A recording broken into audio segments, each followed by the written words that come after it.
your subscribers, they will tell you how you can fix your problem. So if just you have a problem, you cannot place a WhatsApp call if you're already on another call. So how you can fix this error? So first thing, just check if you haven't any calling at this moment.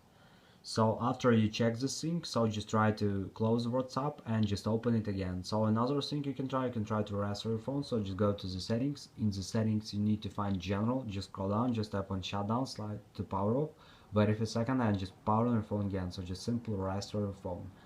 And another thing you can try to update your phone. So just go to the general, just open software update and just wait until it will check for updates.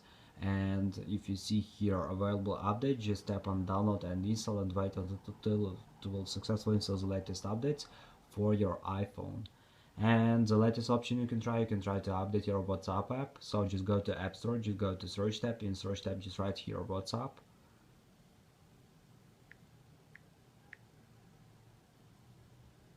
And if you see here not open but update, just tap on update and wait until it will successfully install the latest updates for your WhatsApp application. So thanks for watching, have a nice day, subscribe to my channel, click like, and goodbye.